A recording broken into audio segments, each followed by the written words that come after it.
has a Google Meet thing. What? Yeah. Yeah, that I was in Google Meet. Okay, hold That's on. okay. No, we're all here now. It's fine. How do I do with Google Meet? No, it's fine. Don't worry about it. Wait, Tyler, have you gotten your gifts yet from Dad? No. Killing me here. Mom, how do you like your gift? Okay, can you, what is it called? It's okay. I'm still trying to get used to it. Yeah, it's a little bit different. But I think you'll like it in some time. But it shouldn't be that crazy, if that makes sense. No, it's not. It's fine. Okay, that's good. Hopefully you Well, find it useful. We're here. Here we are. I am using Zoom. Okay, Mom. All right, Tyler. What's going on, Mom?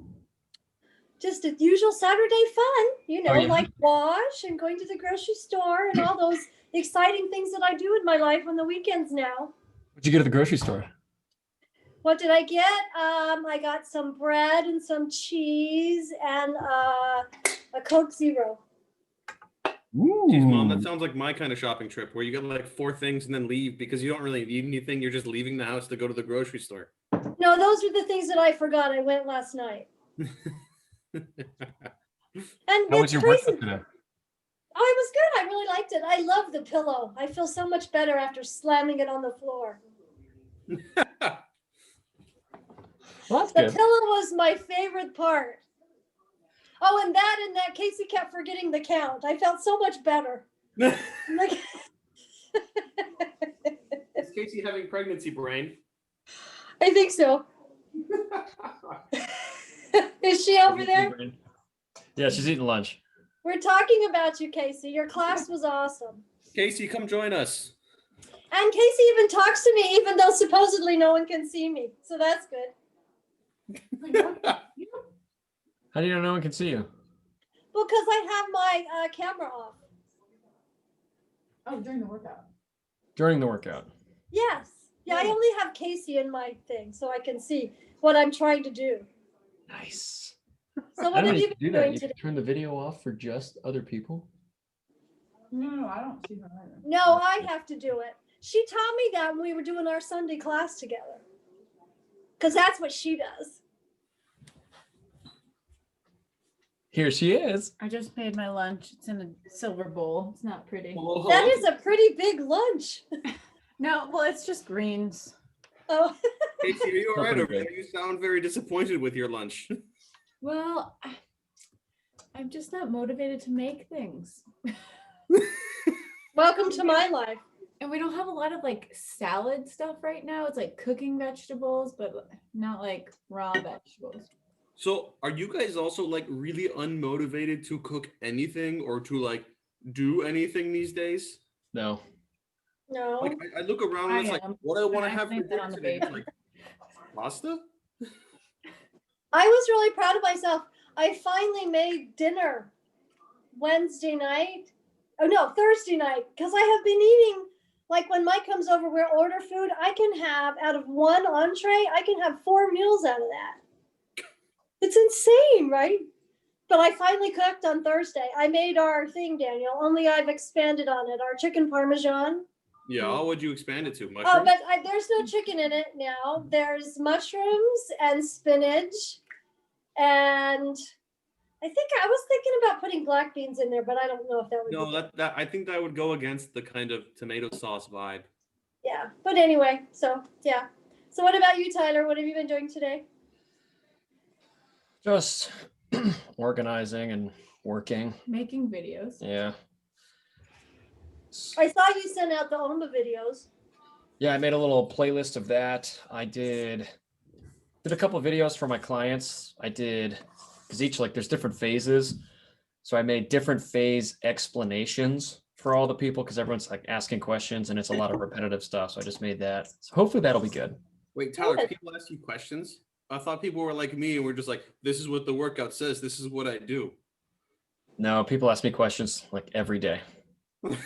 They're like the type A like triathletes. They're like, but I want to know why I'm running at this pace and not this pace. And like, why is it 15 minutes and not 10? And you're like, shut up, do the workout, trust me. Yeah, Leave me alone. Casey, when Tyler puts a workout in my schedule, I go, what this is what it says. This is what I'm supposed to do. It's like my legs hurt. It's like, but the workout. Yeah, it's really funny. Like the people who do it, and like they can ask questions. I don't care about that. But the people who just like do it, they progress so much faster than the people who like constantly battle and fight. It's like, guys, like you are paying me to do this. You're paying for my knowledge. Please, let's get on the same page. Like, I just felt like running No, for but 3.5 hours today. They're probably like dad, you know? Yeah. Like, oh, no, I'm not doing that. Yep. yeah, my thing, I'm not doing that. It's like my foot hurts. I think I should stop. Maybe one more. Like one of your clients today, she's like, has 2 injuries that like shouldn't be running, right? Like 2 leg injuries. Just got Ran like 13 miles. Like, yeah. okay, cool. Tyler's like, I need to get rid of them. Won't listen to me. Yeah.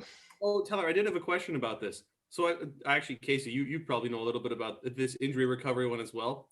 So I've started, instead of doing like a minute on, minute off for the runs, now I'm doing a minute in 15 seconds run and 45 seconds off. Is this how I should keep progressing this, Tyler? Like for 30 minutes, or should I run longer? No, that's fine. Like right now, if you're still on the edge, you can keep doing that, right? Because over the next couple of weeks, if you keep like every week, if you change it by 10 seconds, you're going to be doing a lot more work versus rest. So now that you've decreased to 45 seconds, and like increased for like 2 or 3 weeks, the work time, and then the next time that your cycle goes again, then you increase the work and decrease the rest again, and then you keep the rest the same and increase the work till you're running. I mean, Yeah, I would only change one variable a week. So like if you're changing the work time to a minute 15, keep the minute rest for when you first add on, and then cut the rest for the next time you change it, cut the rest to 15 seconds. So you can like change, you can do, or just keep cutting the rest, but like don't manipulate both. I'm not gonna lie. The reason why I was manipulating both was because I can go like, okay, 45, start running. It is. It's a lot easier. You just got to keep track of your total work time. Like Exactly. And then it's like, wait, what was I on? Am I supposed to be, this happened, or this even happened today? It was like, is this the 40? Like I saw 45 on my watch and stopped running and went like, oh wait, no. I need to keep going for 15 more seconds. But see, Daniel, that's my secret of how I actually got through runs, because I would be doing math the whole time. I'd be like, oh my God, I just ran 2 miles, but like I still haven't figured out my math because I have new math to do. I like the running math actually. Every once in a while, I'll do the conversions between miles and kilometers just for fun. Yeah, it entertains you while you're running to What's a nowhere. challenge? And like, so mom, you will appreciate this. Those like the algorithmic problems and debugging stuff at work. I cannot tell you how many problems I've solved while running. And I come back to my office and like I come in like shot out of a cannon. Like I used to come into my office with my office mate there, and this is in English, and I'd be like, I would just like fly through the door, come in and like write something down and be like, oh, hey, sorry, I had an idea and I got to do it. Or in the extreme cases, I would come in, finish like a 15-mile run, come into the office, be like, good morning, because he arrived as I was gone, come in, like sit down, type something up like immediately, and then go like, oh, sorry, man. Like, Why do you think I walk really fast when I walk? Yeah, That's you what I'm like- doing. No one knows why you walk so fast. So nobody others knows keep What how. I'm doing. I'm Mom, working out all my legs. problems. Back in the day, I used to do it on the elliptical. Come I on, mean, sometimes I'm concerned about like your feet breaking look the who's sound here. barrier. Look who's here. Say hi, Addie. Yeah. Okay, come on. She likes me now. She fun. didn't even fight you when you picked her up. That was weird. Yeah, I'm shocked. I know. That's because I didn't hold her that long. Baby step. There she is. Look. Oh, She sits next to me while I eat now. Oh my God, I love that's that. fun. That's Addie. Oh, so cute. That's Addie. All right, Ma. She actually looks a lot healthier as well, to be honest. She looks All like right. an weight and everything. This is I'm weird. moving away because my chin is probably gonna be in your film. Okay. Casey, you're welcome to stay. I'm gonna be like just a little further away because the mic always picks up my voice like extremely loudly. It's so much closer, so I'm gonna try to avoid like having a in the background. But I'm still listening. I'm just over here. So Tyler doesn't get mad at me after the film is done. I won't get mad. Okay. All right. What do you want to know? Okay, mother. Everything. Tell me the story of mom. Okay. So I was born in 1957 on May 29th in Montpelier, Idaho. My parents were, my mom's name was Frida Dion, at the time Ryder, and my dad's name was Robert Farrell Ryder. So for the first 3 years of my life, my last name was Ryder. How do And you this spell is it? me, R-I-D-E-R. So this is me. Can you see that? Is it glary? That's me when I was. Take your blinds on your windows and put them down. Oh, that's a good idea. All right, let's see. Is that better? That's even Yeah. better. There. See, that's me. And my doggy.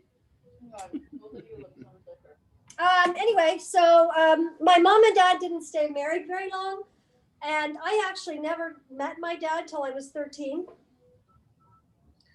But anyway, so I didn't remember anything about him, but I always had a lot of interaction with his family. So I knew his sisters and his brothers and my grandparents. I just never was around him. But you, Tyler, are a spitting image of a writer, and so am I. Really? Daniel, you look like Dad, I guess. Yeah. I look like a Reitberger. I think we established at one point. Yeah. So anyway, so they divorced right after I was born. And then my mom remarried and had my sister when I was about 2.5. And Is that the we same- lived in this house. Is this the Yeah, one you said on the Montpelier. Google photos? Yep. Today? Yeah, isn't that cool? It's amazing what you can find on Google Maps, right? Is it still the So- same? Or have they changed it? Well, okay, so it is basically the same except for the steps are different. And the steps, yeah. And see this right here? It was my job because it was a coal furnace. That was where they put the coal in the winter, and I had to shovel that into the furnace, and that's how our house stayed warm. Did they cover it up? I think it's covered up. No, it's still there. I can still see it. But right now, the people that live there built these great big trees. But this is a cool thing, and it's really common in the West. See that big white thing up there? Yeah. That's an M. So it's very common in the West to put the first letter of your city on a mountain. Isn't that wacky? So that's on the mountain. Yeah, it's M Hill. Yeah, It's M Hill. M Hill from Montpelier.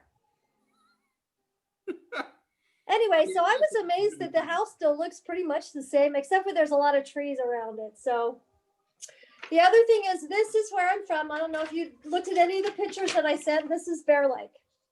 You didn't send this one. Okay, so I thought I did, but anyway, this is Bear Lake looking down from Logan Canyon. Bear Lake is known as the Caribbean of the West because look how blue that water is. Yeah. And it's like that all the time. It will change different colors, but it's always blue and it's always clean. See this part right here? When you get closer to the water, you can actually see all the way down because there's no pollution. You see fish, but there's no pollution because it's a spring-fed natural lake. And if you dig in the sand deep enough, you'll find little springs. So there's always water movement in there. Wow. They think they've never found the deepest part of the lake. It just keeps going, but they think somehow it connects to the Snake River because some people have drowned in the lake and ended up in the Snake River, which is a long ways away. Wow. Where's the snake? So River? anyway, I don't yeah, know. so, I'm looking at maps right now.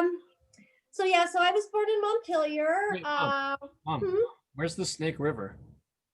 The Snake River runs through Idaho. It's I'm from southeastern Idaho. It's more part in the central state, and it also goes through Wyoming. And people have been found in the other one? People have drowned in my lake and ended up in the Snake River. Yeah. Tyler, But there's a lot of underwater estuaries. Like there's a lot of water estuaries that crisscross like through most continents on Earth. I don't know if I would call it an estuary because they think that's why they can't find the bottom of the lake is because there's a connection underground that goes into the Snake. But anyway, so that was where I grew up. That's where I had my very first memory in that house. My sister was a little girl, little baby, and she was crying. I think they had brought her home from the hospital or something. And I was trying to put a blanket under her feet so she wouldn't kick and cry. That's the very first thing I remember in my life. Wait, how much older are you than her? I'm 2.5 years, just like you and Daniel. Well, Yeah, that's what almost I'm saying. 3. When you She said that, I was was kind born- of surprised. I was born in May. She was born in April. So I'm almost 3. Wow. Okay. First off, Snake River is really far away from Bear Lake, Yes. and also like Tyler, it's not like it runs like underneath it, like to the side. It's like it runs like kind of up like this, and then Bear Lake is like over here. That's insane. Okay, so the cool thing about Bear Lake is it's on 2 borders, Utah and Idaho. So Idaho's up here and Utah's down here. If you look on a map, you'll see this little lakey thing and it goes across the border. So in this picture, Utah's over here and Idaho's over here and it splits right down the middle. So look at this picture though, because on the other side that you can't see back here, there are lots of green mountain, like pines and things like that. But look at these mountains. See, they're all scrubby mountains. Yeah. There are little trees there, but it's not like the Rockies, Daniel. You remember the Rockies, what they look like. It doesn't look anything like that. So anyway, yeah. So let's see. Oh, here's another picture. This was probably when I was, I'm sure you guys have seen this. I was probably 4. Oh Yeah, yeah. I've seen this. Yeah. Wait, was Laurel already taller than you there? No, that's me, the tall one. I know. I don't have red hair. And this is a picture of my stepdad. And I don't know how to get the glare off. You just have to angle it differently. Oh, Mom, it's fine. It's not. Oh, there you go. Really get a lot of. So this is a picture of my stepdad. That's my mom. Even though her name was Frida, we always used to tease her because we called her Fritos corn chips. She hated that name, Frida. So Sure, she loved it. well, all of my aunts, she had 2 sisters. One was Theone. That was the oldest one. And then Aunt Catherine, or we called her Gail. She was the middle one. And then my mom was the baby. But yeah, so we used to tease her all the time about her terrible name. I think Frida's not a bad name. It sounds very German. It Yeah. is. Oh, she hated it. And she really wasn't a Frida. So, but anyway, yeah, so we lived in Montpelier and my aunt, we called her Aunt Tony, the old one. She lived in St. Charles, which if you look on this picture, I can show you where St. Charles is too. So St. Charles is right here. And we lived over here in town. Okay. So St. Charles is a little speck of nothing, just like Montpelier is. Well, when I left in 1975, it was 2,500 people and it was the biggest town around for miles, hundreds of miles. It's in the middle of nowhere. I'm going to stop you for a second, Mom. Oh. Tyler, if you look at the map, you can actually see the metropolitan areas around the towns in the area. They are actual squares. Yeah. Okay, so They're west, no, in the West, that's how they set up their towns and that's how they set up their roads, which is why I can't find anything in the East. Because where I'm from, everything is north and south and east and west. There is no, oh, Braddock Road goes this way and then goes 25,000 miles up here and is called Braddock Road after 10 other names. Yeah, that is. That's just the way the West is set up. It's much more logical. I mean, you could, based on an address, you would know which way you need to go, just by the numbers of the streets. Kind of like DC. DC's the same way. Yeah. So anyway, so my sister and I, we would spend a lot of time at my Aunt Tony's house. She had 4 kids. They were all older. But we used to always hang out in the garden, and they had a killer garden, and they always had animals, and we didn't have any like barnyard animals because we lived in town, but we would go over there and help with the animals. Like it would be our jobs as kids. We would have to feed the bum lambs. I'm sure I've told you guys this before. No. Okay. So do you know what a bum lamb is? No. Okay. Okay. We're city folk. You are a city folk. Do you want to take a guess, Dan? A bum lamb, if I was going to guess, it would be the lamb that the mother doesn't care for because it's the run to the litter. Well, you're kind of right. It is. It's just been rejected by their mom. Yeah. So, and when that happens, somebody has to feed the baby, and usually no other animal will pick up the baby because they have their own. Anyway, so it was our job as kids to feed the bum lambs, and it would be awful.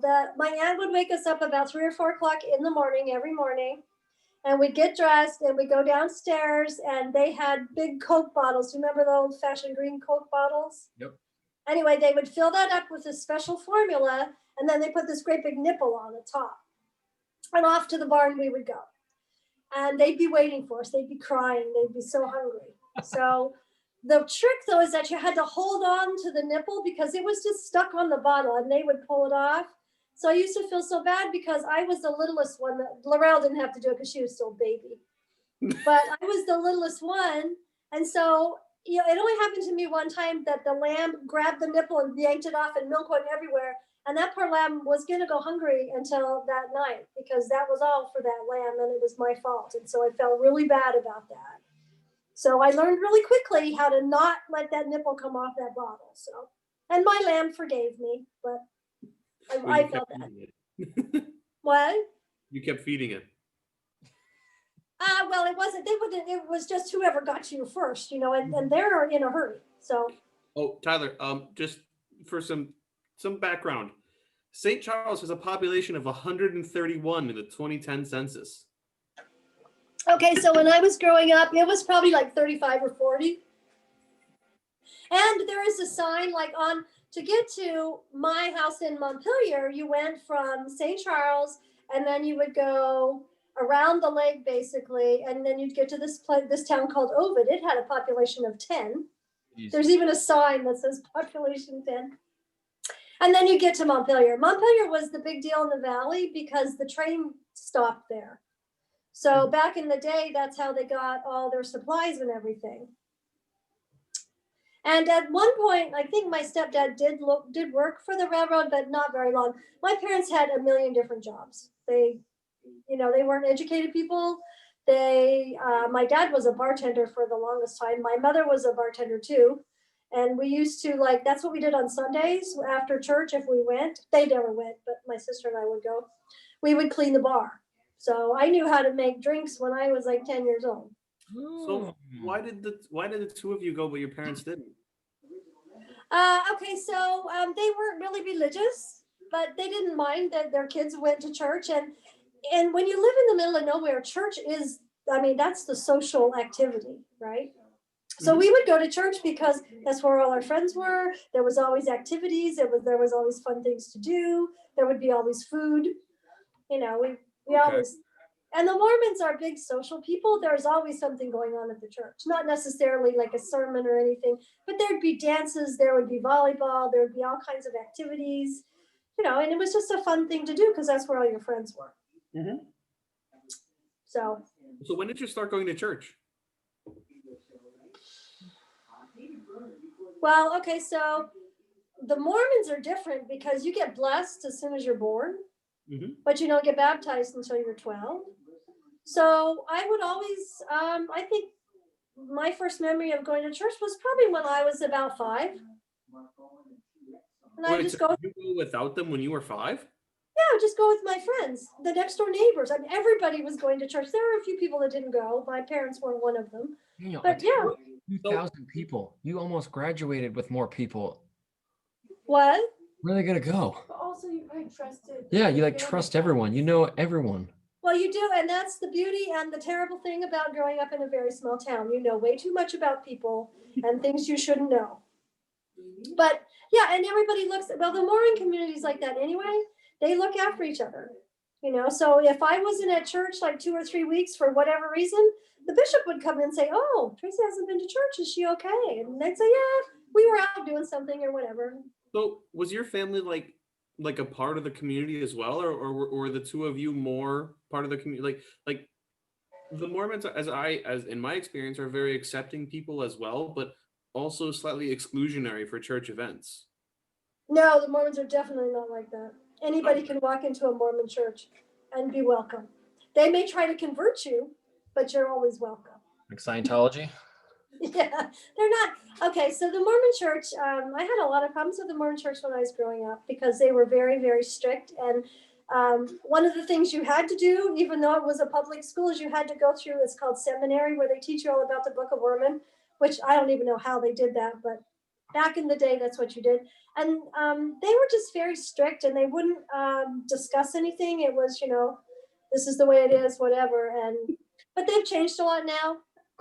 Mom, I will never forget how hard we laughed at the Book of Mormon. We were watching this, and we were with people who there are some jokes that they're missing, and we were sitting there howling, and there was like a handful of others in the theater laughing at this, and there was some people who looked kind of mortified. My favorite scene in the Book of Mormon, you didn't go, did you, Tyler? No, I've always wanted to go. Oh my gosh. My favorite scene in the Book of Mormon is when brother, whatever his name is, falls off the wagon. And in a normal fall off the wagon, you'd be at the bar sucking down beer or whatever. He was drinking coffee. And he had like 10 different Starbucks cups. It was such a good scene. And the two of us are dying at this scene. So funny. But And yeah, anyway, so we digress. like, huh? Yeah, but the Mormons they're lovely, lovely, lovely people. And like I said, they've changed a lot. They find, well, when I was active in the church, they did not allow Black people or anything like that to hold the priesthood or anything. But they've changed a lot, and they, really have, as a church, I'm really impressed because they've actually grown with the times. They really have, they see things differently than they used to. If you're gay, that's fine. It didn't used to be that way. So they're very accepting, and you're not going to go to hell and damnation, if you don't do whatever they say. But anyway, so the Mormon church was very, they were, that was all there was to do in the valley. There wasn't a whole lot to do but in the summertime, we always went to the lake. I remember just like maybe at 5 years old, the lake is very cool because it's like the ocean. There are waves, like there can be big waves, big waves. We would have these inner tubes and we'd just be floating around and the waves would be knocking us over and everything. That's where I learned how to swim. My grandmother taught me to swim in the lake. And for whatever reason, she could float like forever. And we would just like climb up on her. There'd be like 4 of us on top of her, just sitting there, and she'd be floating around. I don't know how she did it. But yeah, so she taught me to swim. I think she taught all her grandchildren to swim. She was a really, really interesting woman. She and her husband, Emery, which if I ever had a girl, that's what I was going to name my girl, was Emery. Emery, I like that. Emery, isn't that a pretty name? But it was his name. Emery would be good. Anyway, and we still have the ranch today. It's in St. Charles. They had a ranch, and that's where they raised their 3 girls. Because I come from a long line of Mormons, your ancestors even crossed the plains when they were persecuted in Missouri and they had to leave. And so you guys are related to Brigham Young. So Brigham Young and Joseph Smith started the Mormon Church. We're related to Brigham Young? Yeah. Yep. Holy shit. Well, see, that's the things. Most Mormons, like my age, can trace all the way back to like the very beginning. My ancestor, his last name was Clark. He came from England because he had been converted to the Mormon Church, and that's why he came. And he came from England, and he landed, I want to say maybe Massachusetts, and made his way, to where the Mormon settlements were. And then because they were different, the people did not like the Mormons because they didn't understand them. They thought they were this crazy cult, and they didn't like them. So they would get driven out of town after town after town. So finally, it got to a boiling point, and they had to flee for their lives. And so they went to Utah because, first of all, nobody was going to follow them to Utah because they thought they were all going to get killed by Indians. But nobody wanted to be in Utah because nobody ever thought you could even survive in Utah. So when they came over the mountains and they saw the Great Salt Lake, they thought they had found the promised land, and they actually do call it the promised land, until they figured out that the Great Salt Lake, you can't drink water out of it. That's why it's called the Great Salt Lake. But they figured it out, it was brilliant on their part though, because nobody came after them. They just thought, everybody else thought that the Mormons were going to die in the desert, but they didn't. So anyway, so my ancestors, even though they settled in the Salt Lake Valley, my ancestors moved on. We went north into Idaho. And the Clark guy, aren't we related to the Clark and Lewis and Clark? Yeah, so the Lewis and Clark guy, your grandmother was a Clark. My grandmother, her last name was Clark, and that's how we get my grandmother, your great grandmother, great grandmother, yeah, was a Clark, and that's how we're related to them. Cool. Mom, I will always, when you're thinking like the Mormons going across, like going west, I'm still singing the Book of Mormon songs in my head. In the Sal Tale Kasiti. Yeah, that was funny. That was very funny. I'm sorry. I'm sorry. Yeah, move on, Daniel. We're past that. Actually, when have I ever let a joke die on time? That's true. That's true. So let's see, what else can I tell you? Well, hold on. All right. So how old are you in your storytelling now? You're what, 5, 6 years old? I'm about 5, or I'm about 4, because I think I learned to swim when I was 4. All right. So what do you remember about being 4 and in the town then? What do I remember about what? Being 4 and being in the town. What would you do besides go to church, and what was life? Oh, I have a really good memory. I got a bicycle when I was 4, and I remember my mother teaching me how to ride a bike. So the bike was this little tiny thing, and so she made me get on there, and the street that was outside of our house, it doesn't look like it now, but across the street from us was nothing. It was just fields.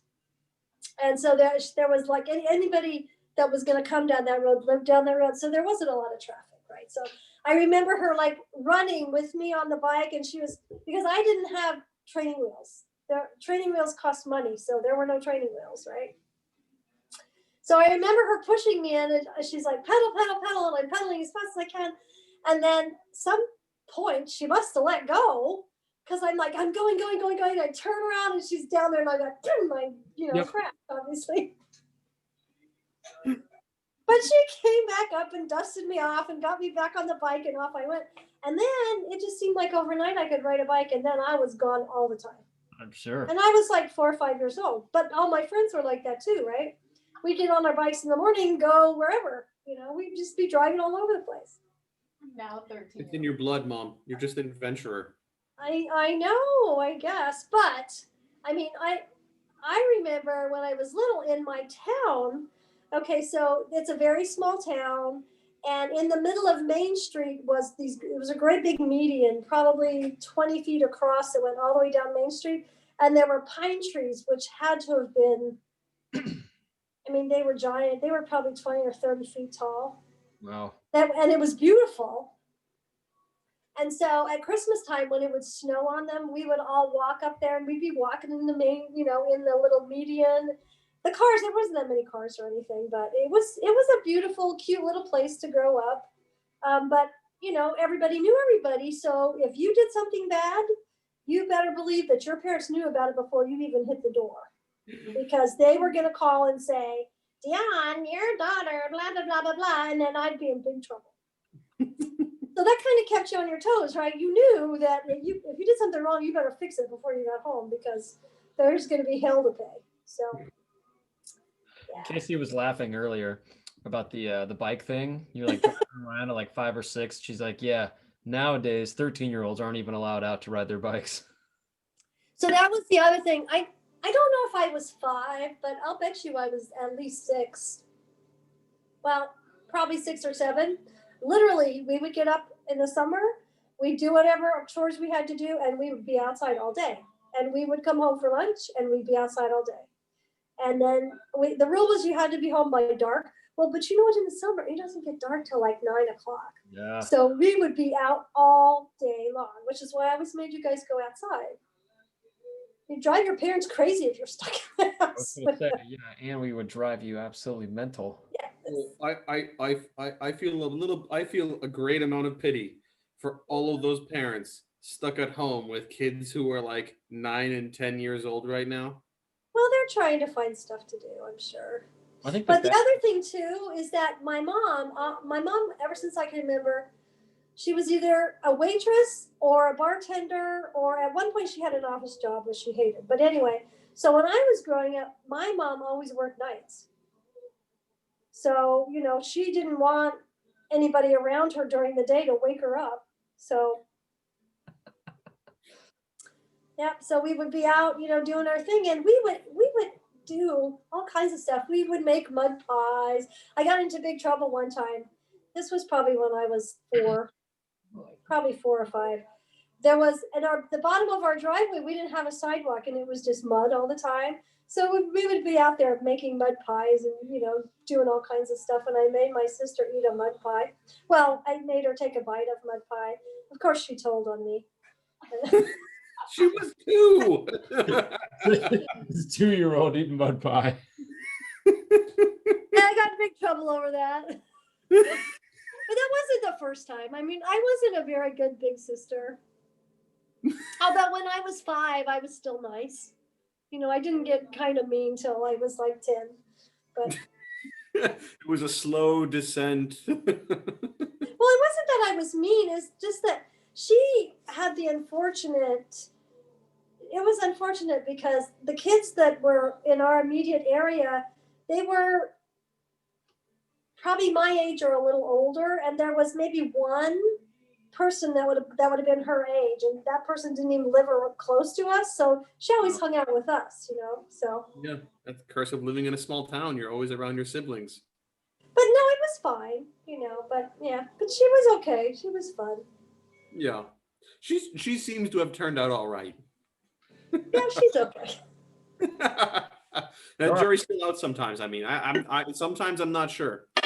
She's really, really, really exceptionally nice. Yes, I am too. Yes, yes, you are, Mom. Takes it to another level. She takes it to a level I didn't know existed. She what? She takes it to like the nice level I didn't even know existed. That's how the Mormons are.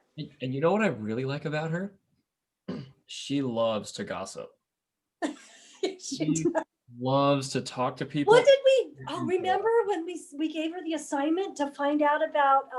Well, you guys did. Oh, that's right. What did I do?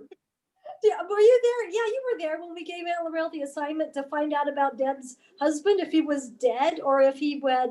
What was the term that she used about him? He was no longer with us or Yeah, something? Yeah. So we didn't know if that meant they were divorced or he left or she killed him or whatever. And So we were we trying to gave her- convince her. Yeah, so we gave Laurel the assignment to find out, which, She found out in like 2 minutes. oh yeah. I think she just walked up and asked her. Yeah, she did. It's very funny. Like, I'm never gonna see this person again, so I'm just gonna ask. No, I just wanted to know. Sorry, you're 6 years old, you're rolling around your town on a bike. What else? Making good Let's see time. what happened when I was Your 6. sister. What else? Let's see what else.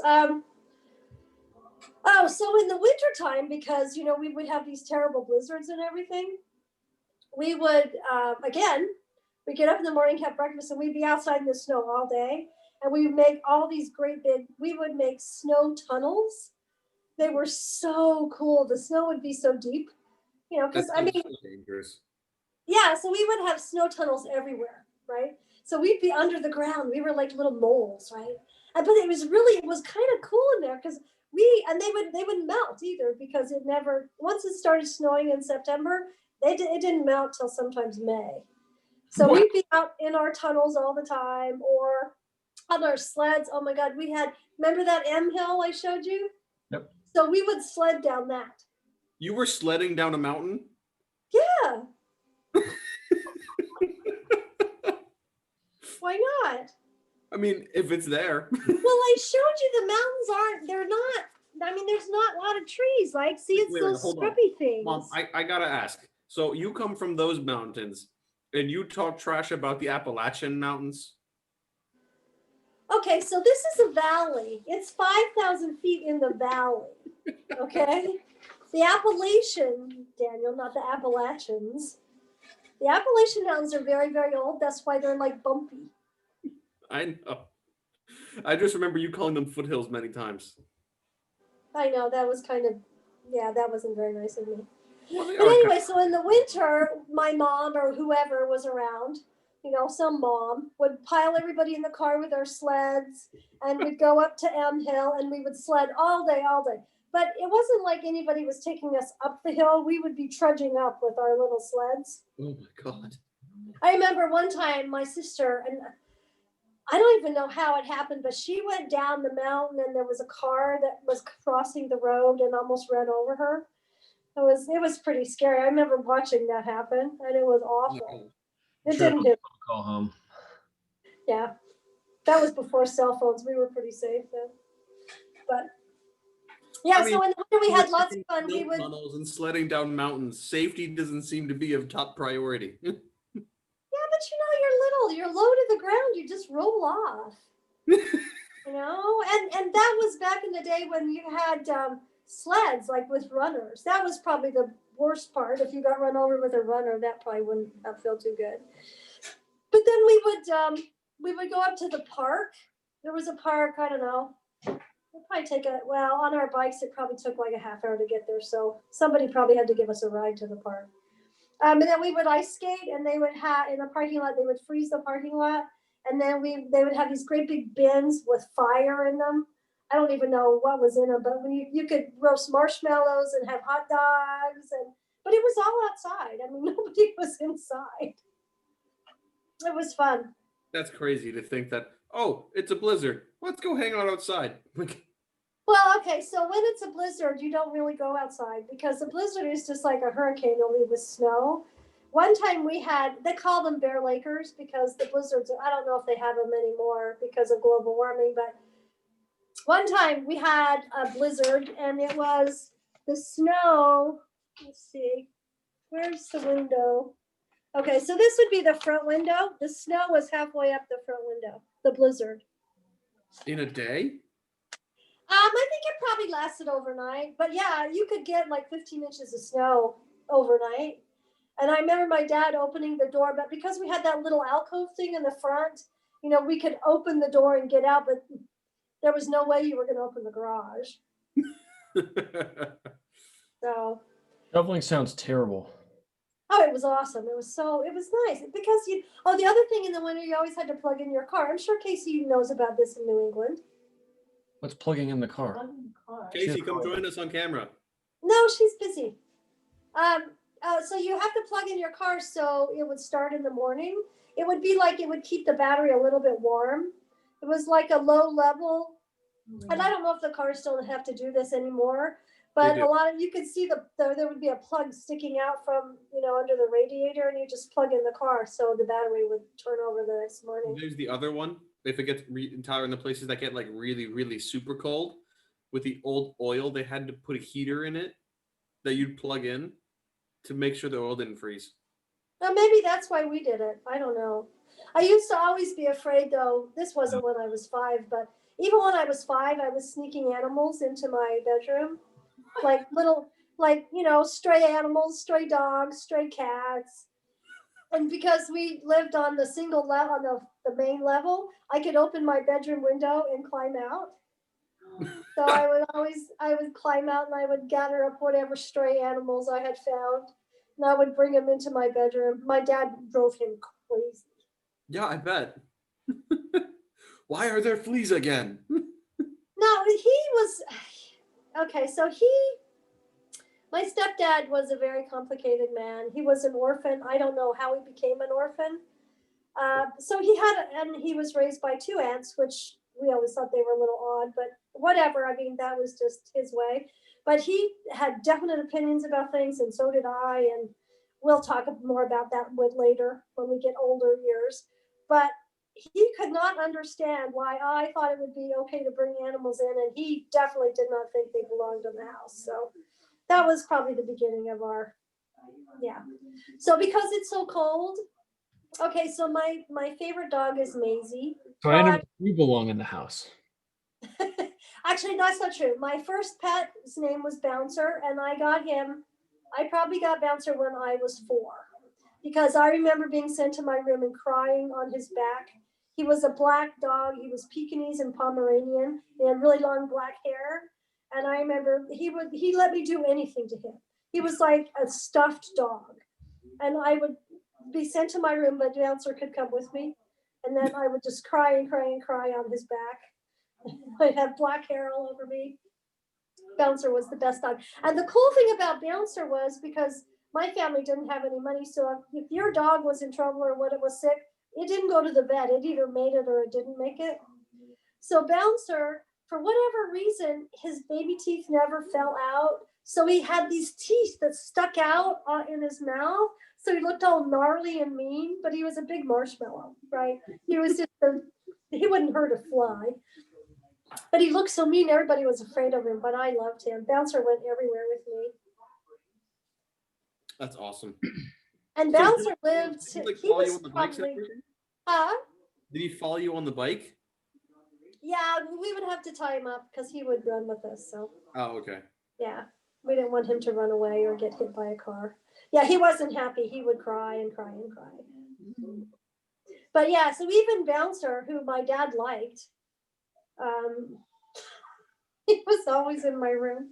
I was always opening the window and stuffing it out.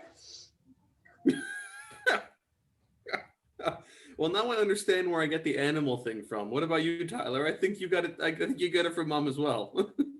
Casey's over here saying, "Oh my gosh, you are her." Really? We need to know Tyler's life. Who else snuck out of their own home? What did she say? Or yet. Casey's asking who else snuck out of their home.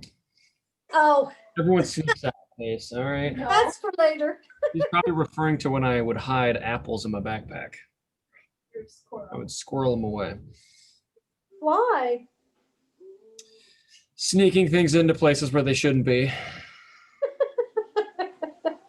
Okay. Some people do animals into rooms. I sneak apples into backpacks.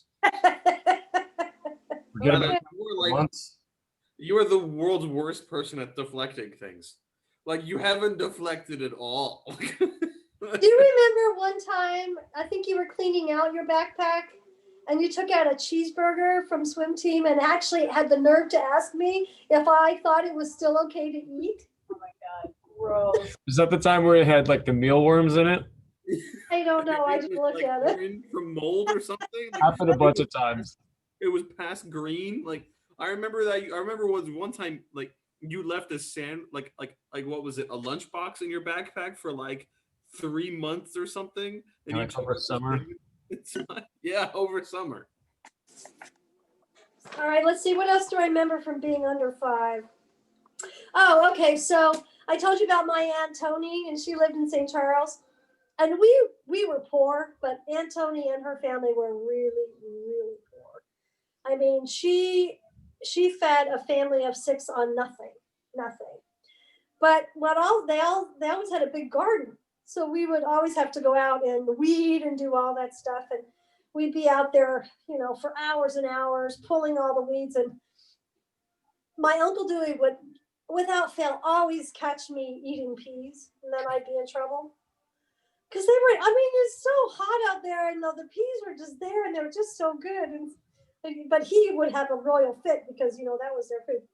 But anyway, so after we would do that, and because it's the country and everything is homemade, my grandmother, I think I told you this, my grandmother made all of her grandchildren's clothing, all of them. I don't think I had a store-bought anything, except for maybe underwear, till I was probably 12. And what happens is, because there was Aunt Laurel, me, my cousin Marcia, and my cousin Glenna. So my grandmother would make the same style outfit, whatever it was, in 4 different sizes, which was hell, especially for me and Laurel, because we were wearing the same thing for 3 years. Was awful, awful, awful, awful. But grandma always said, well, you know, once she made one, it didn't matter the size because then she knew the tricks of the pattern, right? She was a really good seamstress. She actually, and my Aunt Gail was also a very good seamstress. My Aunt Gail actually made my first wedding dress, which was beautiful. But anyway, so anyway, after we would be out there in the garden and everything, the women in my family never sat still, and maybe that's why I'm the way I am and Laurel's the way she is. Because after all of that, you know, at the end of the day, after dinner, supper's over, dishes are done, then they would sit down and they would quilt. And the quilts, they would have the stretchers, the things they attach the quilts on, and it would be like, let's say, a king size quilt, but it would be on big boards, and the quilts would be all around in these 2 boards. And then my aunts and my grandmother would be quilting, and the kids would be underneath there playing. So we had all kinds of crazy games we invented under those quilts, and we'd pretend to be asleep, and we'd listen to see what they were going to talk about for Christmas and all kinds of stuff. But yeah, so we were like, there was always something happening in my life. And it was, I mean, not bad things, but I mean, just like survival things, because we didn't have money to buy blankets. We made them, you know? That was the other thing. Like when people left home in my family, most people get luggage or something like that. We got quilts. I You're mean, still getting them. Yeah, I still have mine. But anyway, okay, so what else? Let's by the see. way, that blanket, Mom, is ridiculous. Like that. I know. Aunt Laurel gave me one too from Elise. Let's see what else. Let me see. Oh, there was one other thing. Being 5. I told you about the bike. Oh, okay. There's 2 things. So I don't know why. It must have been some new shop or something in town. But my mother asked me if I wanted to do dancing, and I was so excited because I love to dance, right? And so we went, and there were like all these little knobby-kneed kids, you know, in there. There was like maybe 6 of them. And we learned how to tap dance, and we learned how to do all these great little dances and everything. And I probably only went maybe a couple of times. It must have been like the, you know, try it for a couple classes, see if you like it before you sign up. But then I never got to go back, probably because it cost money. But ever since then, I always loved to dance, right? I'm always dancing around and after learning those little dance steps. So I think that's why I like dance, and there was a little bit of ballet in there too. But I started taking ballet when I was in my 30s. No, in my 20s. And I probably took it for like 10 years. I remember you taking the tap dancing. Oh, I love tap dancing. Yeah, that was fun. Except for our instructor was always high. That wasn't so fun. Yeah. I feel like that's a really weird thing for like a high tap dancer. Like that's like it's not like he's giving a meditation class. Like Yeah, it was. He would tell us to do the same thing over and over again, and we just laugh and do it because we had private lessons. The bus stop moms and I did private lessons. Yeah. I don't remember this. Oh yes, you were there. You probably just weren't speaking to us at the time. I don't remember any of this. It was on Sundays. We would go Sunday afternoons, and we did it for quite a while. But we learned really quickly that you needed to go like right after lunch, because if we were like, I think we started out at 4 and he kept moving it to like 5 and 6. By the time we got to the nighttime, he was obliterated. But that was fun. Let's see if I remember anything else. Let's see. How do I? Oh, the other thing is, what's the matter? How do I not remember any of these? I don't know. The other thing is growing up, because, you know, we're in the middle of nowhere. We were always up in the canyons. We were always fishing. The one thing my dad and I always did, he would get up really early in the morning and I would get up with him, and we'd go fishing for rainbow trout in the streams. And we'd just sit there, and sometimes my sister and my mom would go, but usually it would just be me and him. And we would just stand there mostly, or sit on the bank and just wait and wait and wait. And we would catch these rainbow trout, and we would take them home and eat them. They are to die for. They are so good. I And remember. the way that he liked to make them, which is disgusting, but they're really good. Once you clean them and you bread them in cornflakes, and then you put them in a cast iron and you fry them really quickly. It sounds disgusting, but it is so good. So we would always do that.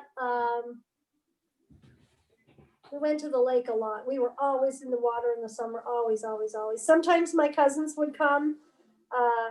My cousin Clark would be on my Aunt Tony's side. Wait, was his name Clark? Huh? No, What's his name? his first Clark? name was Clark. His last name was Williamson. But they lived in Utah, but they would come with their boat and their trailer. And sometimes we would spend like a whole week at the lake, which isn't like spending a whole week at the lake here. I mean, there was a bathroom like, a half a mile away. It wasn't like, I wouldn't even call it glamping. Man, you got to plan that one out.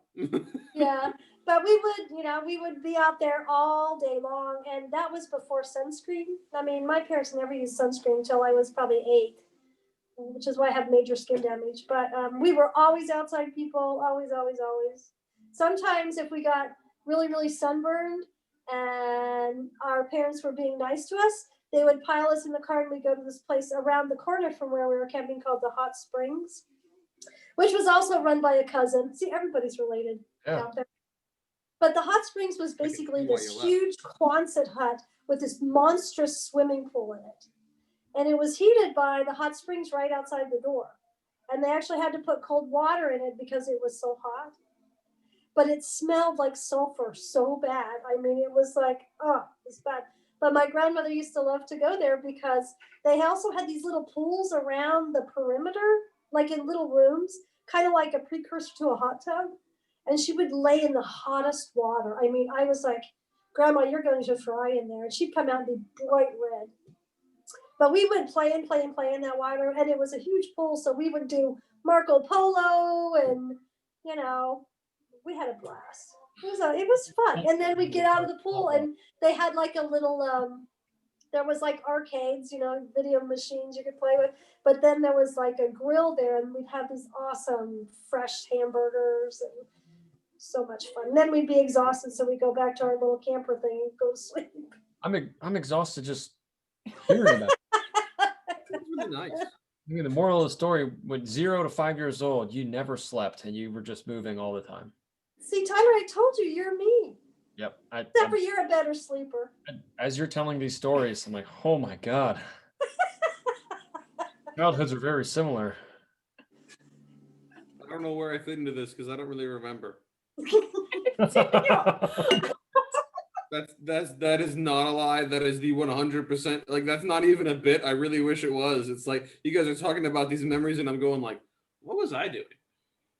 Probably You nothing. were probably putting Legos together or something. I like Legos. I know that's fine. Everybody has their thing. After you've been outside all day, you can do Legos.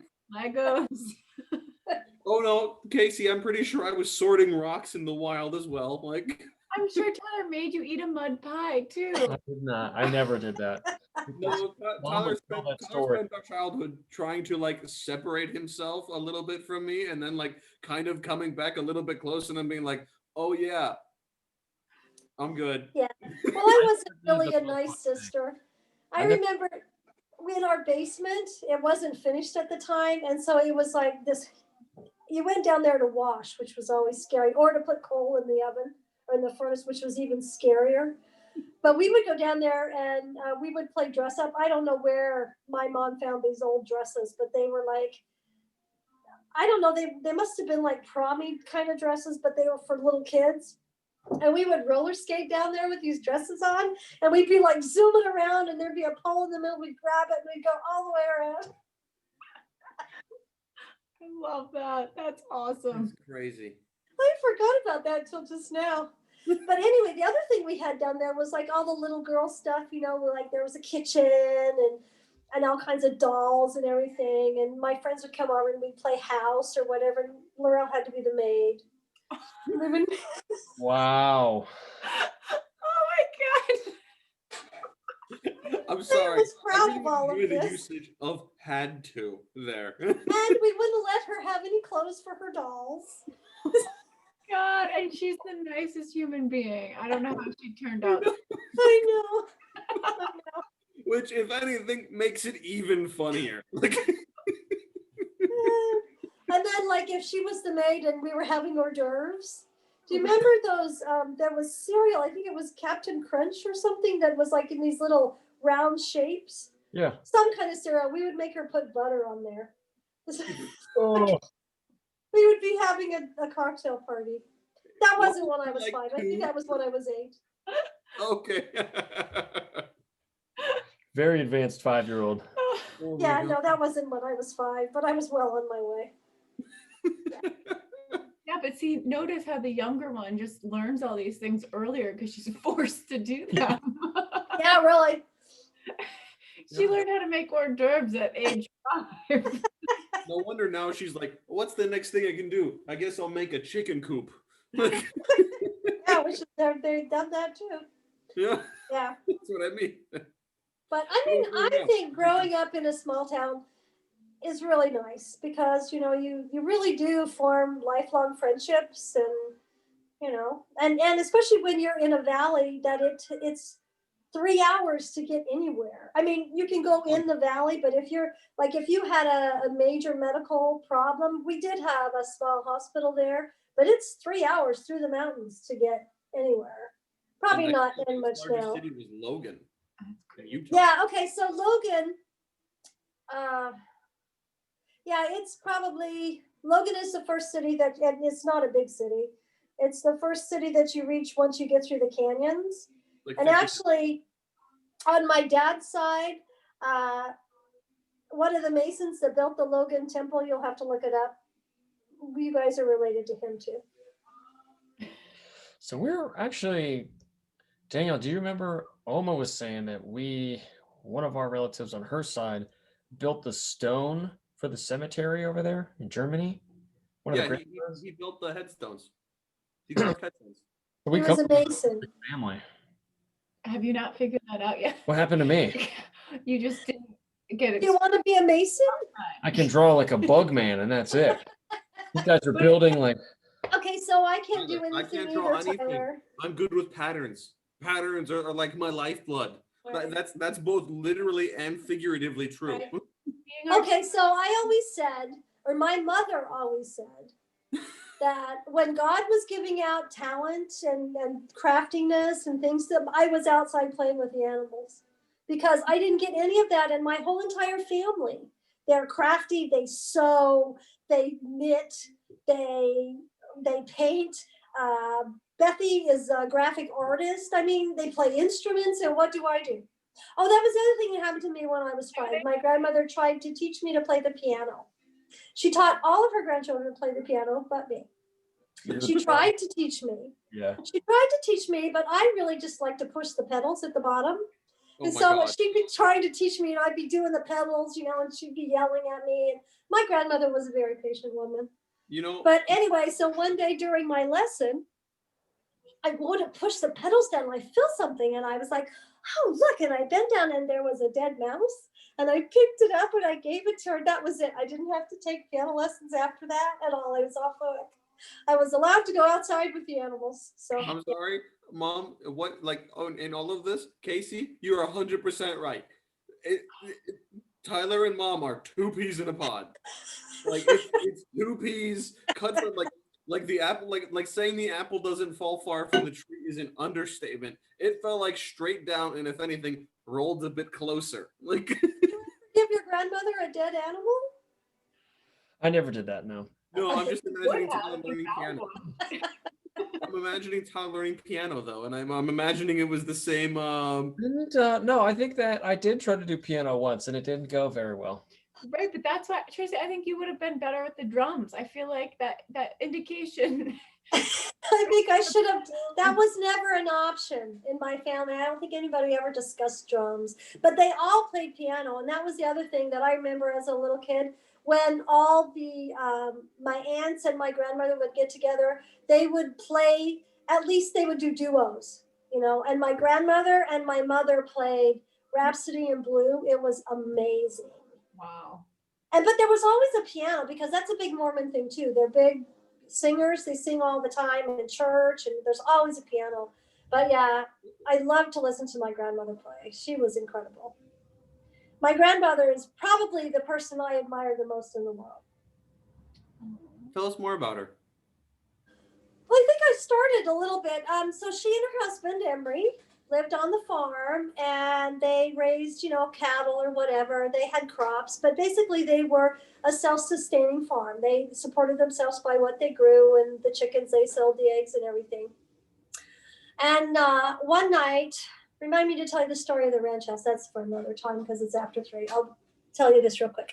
Anyway, one night they were getting ready for bed, and he reached up to turn off the light above their bed, and fell over, and he was dead. What? So, and this would have been, my grandmother was Really? probably in her 40s because her girls were grown by then. And so she had no skill. She'd never done anything. Well, she had skills. I mean, she knew how to run a farm, and she knew how to, sell eggs, and she was a seamstress. But she had no skills, and so she had to figure out what to do with her life. And so I don't even know how she did this, but she somehow did what's it called when you're a correspondence course. She did a correspondence course and convinced a college in Utah to hire her as an English teacher. And she became an English teacher. Yep. And she lived in Ogden, which is a town that's a little bit further away from Logan, Daniel. She lived there in the basement with her cat, Holly, who hated me. That was the one. That's the only animal that's ever hated me. And I think it's because I loved my grandmother and I always wanted to be near her. And the cat loved her too. And she was a Siamese, and you don't mess with a Siamese. I learned that the hard way. And even my mother said, I remember this now. Holly was really, really old. My mother said that she actually jumped on my mother's stomach before I was born. She didn't even like me then. I think your mom may be exaggerating, but I wouldn't. I don't know, but that cat, yeah. But anyway, so my grandmother overcame incredible hardship and managed to find a way. And this would have been in the 60s? No, it would have been in the 50s. Would have been in the 50s that this happened to her. She was way ahead of her time. She turned heads in the valley because she refused to wear a dress. She only wore pants. Wow. Wait, That's huge. she was wearing pants in a Mormon in Utah. Yep, and she wore it to church too. Of course she did. Wow, she must have been a force of personality to be able I to. have a picture of her. I'll look for the picture of her.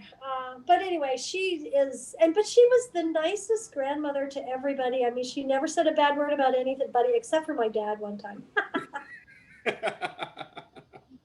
But yeah, she had all kinds of great little sayings, like,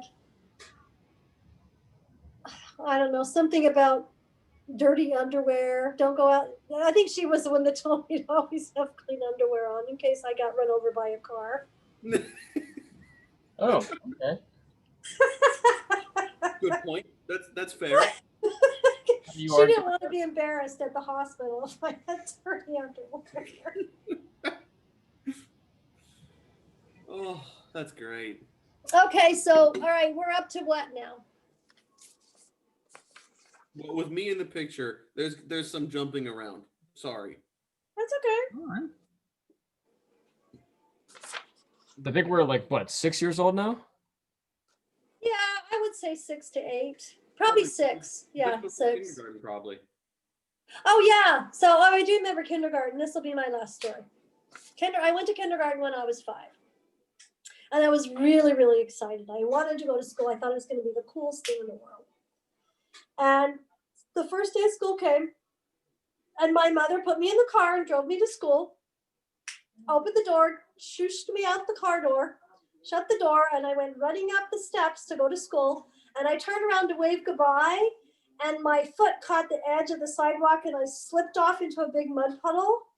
And so I spent the whole first day of kindergarten with my right foot and my little white Mary Jane or whatever those shoes were called, and my white sock totally encased in mud.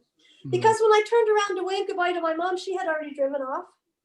So there was no calling your mother, the first day of school. I went the whole day of school in my dirty sock and my shoe. When she came back and picked me up, she said, "What happened?" I said, "I fell into this mud puddle." She's like, "Oh, okay. How was school?" It was like, okay, whatever. Well, I mean, how many mud puddles did you just said you were playing with mud typically anyway, so I guess this was nothing new for her. Well, I don't remember being upset about it. I mean, it was just like there wasn't anything to do about it, right? The teacher came and we went into the class. Oh, You were born a pragmatist. kindergarten sounds great. Kindergarten, I loved school. I thought school was great. And I always thought that the kindergarten teachers were just like, they were always so nice. Nobody was yelling at you. Or, you could read a book. And by the time I got to kindergarten, I could read a little bit and I was all excited. I wanted to start reading huge books. That would be coming later. I suppose that comes next time. Deal. So next time, next Saturday, we'll pick up at kindergarten. What year was that, Mom? Oh, let's see. I guess I was 5, so that would be 62. 62. 1962. Oh, yeah, so 1962. Crazy times. What happened in 1962? No, that can't be right. I was born in 1957. Yeah. I guess that is right. What happened? Yeah, In that is right. Yeah. All right, we'll start in 1962. Perfect. And I'll Think try to about- figure out this Google recording situation. That's okay. Just send me where you want me to click. Yeah, just send a Zoom link. It's okay. Deal. Yeah, because these guys, I know since I'm on the Zooms with the school, like I have unlimited recording with this. Oh, that's good because I think you get cut off in like 40 minutes or something, right? Yeah. We've definitely gone past that. Oh yeah. So okay, this was great fun. Oh, I looked up where I lived in Montpelier. The address is 662 Adams. It is 1,300 square feet. Guess how much it costs? To own? Yeah, 150,000. that's pretty close. 135,000. I could buy that house and my mortgage would be $550 a month. Wow, that's almost as much as I pay in rent. And well, it's only a 2-bedroom, 1 bath, except for they're not counting the basement. There's really another bathroom down. A month? So maybe I have to move to Idaho. I don't know. Tyler, I'm not joking. This place is in the middle of nowhere. Well, I mean, it's not as bad as it was when I was there. I mean, they have a stoplight now. Before there wasn't even a stoplight. You didn't even have a country song yet. You could relate to it. There's no stoplight. Yeah. Yes, Tyler, I'm not joking. She just said they have When a they put in the stoplight. light.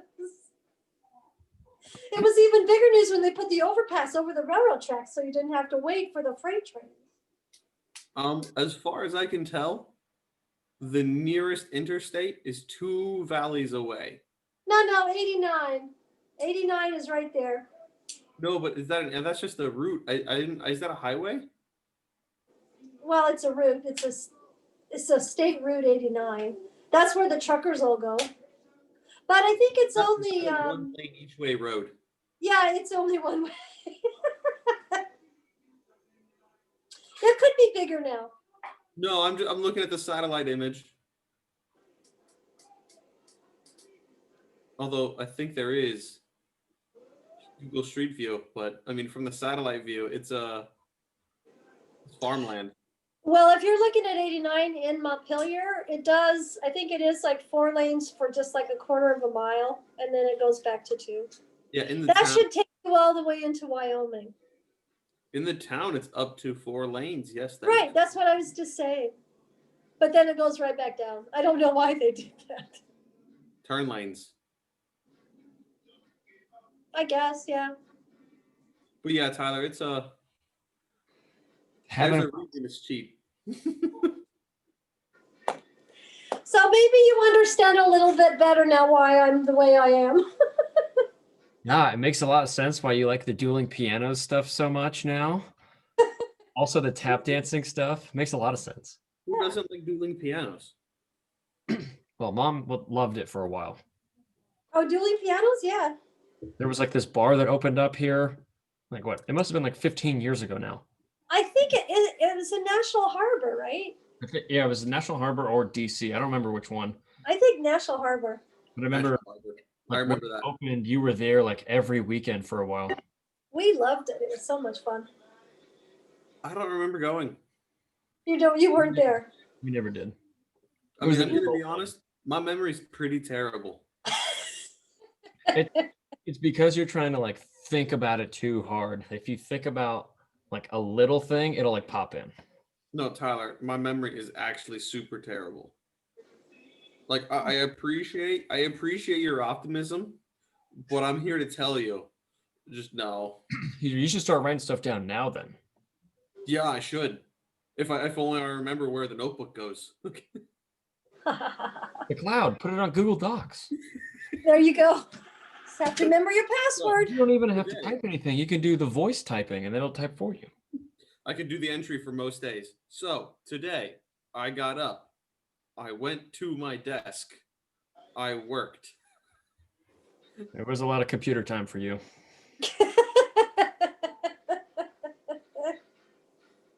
I mean, there still is. Like, All right, well, I'll start working on the 60s. Oh my God. Oh, It is. I heard it was a crazy time, Mom. The 60s. I was only 6 years old. if Well, the- that would put me to the 70s, yeah. So that will be, yeah, if we're doing 10 years, yeah. Yeah, it was a crazy time. I do remember that. You don't have to do 10 years if you don't want. We could do 5 years at a time. No, 5 is fine. No, that's okay. Yeah. No, yeah, because that would be Vietnam and all that stuff, yeah. Deal. All right, guys. All right, it was great fun. I'll talk to you on Saturday. All right. Love you, Mom. Love you. Bye, Daniel. Love you, Daniel. Are we leaving now? Is that what's happening? Yeah. Yes, it's Okay. bye, Daniel. See you later. Love you. Bye. Love you too. Bye.